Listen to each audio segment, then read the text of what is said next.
Hey fellow guitar nerds, welcome back. Do you want more fullness and variety in your guitar tones? Does a particular amp have the gain and high end but lacks the low end? Or does your amp have great low and low mid distortion but lacks the high end clarity? Well, today's your lucky day, because we'll start our exploration of recording with dual amp blended tones. Dual and multiple amp blending has been a common recording technique for guitar since way back in the late 60s and early 70s. Countless guitarists have done this on countless albums. I'm not sure about other genres of music, but I know it's common in rock, hard rock, grunge, alternative rock, and metal. You've probably heard a zillion songs with blended guitar tones. Jimmy Page always talked about using Marshalls, but never mentioned high watts until the early 2000s, I think. Unfortunately, I couldn't find the article where he mentioned this. He might have talked about it in It Might Get Loud, but I can't remember. Page would hide the high watts on stage so he could keep his guitar tone secrets a secret. If any of you know where and when he revealed this, please drop a comment and let me know. I've used this technique quite a bit with great results. Most recently on my song Full Moon of Mercury, link in the video description. If I remember correctly, I used Friedman and Engel amp plugins. I suggest you listen while you watch the video, pausing as you need to. Let's get into the details. In my first GT100 tutorial, I went over the features of the divider. Video linked above. Go to the 12 minutes and 19 seconds point in the video. Today I'll show you the dual amp method using the divider. You can use this method for dual amp blending with virtual or real amps. Recording method 1. Use 2 amps and divider to record live, committing your tones while recording. First, route the GT left and right outputs into separate mono channels in your audio interface going into your DAW. There are 2 ways you can do it.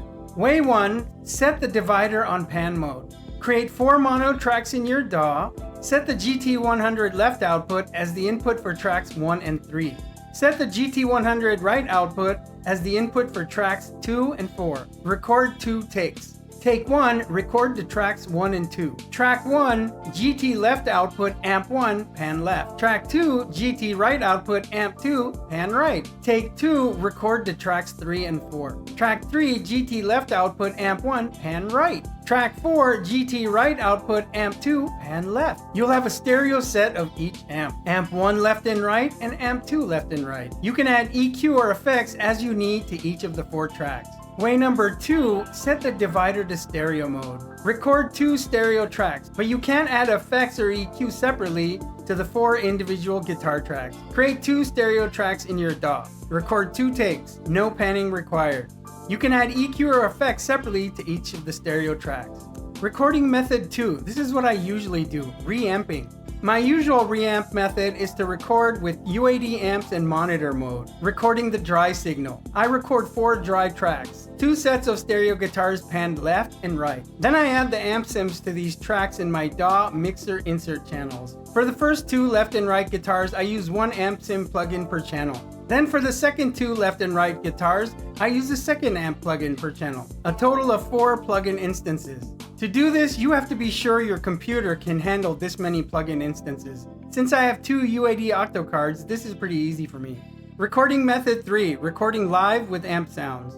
Record the same 4 tracks as in method 1, way 1 or 2, but record with the amp sounds live, not dry.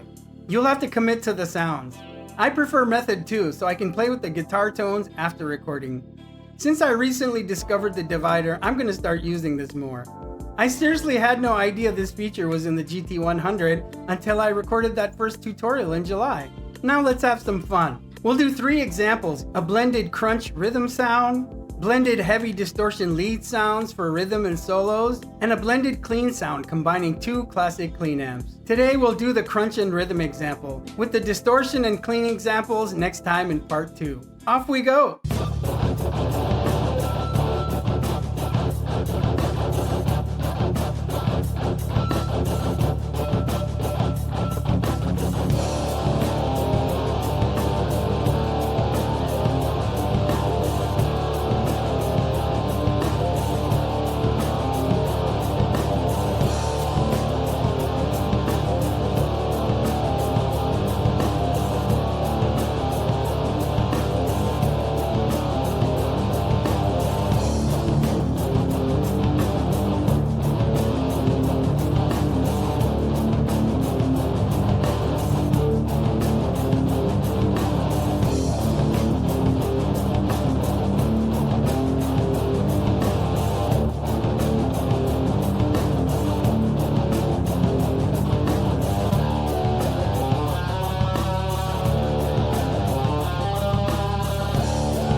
Today we learned all about dual amp blending, various ways to record this blend, and a demo of the crunch rhythm blend.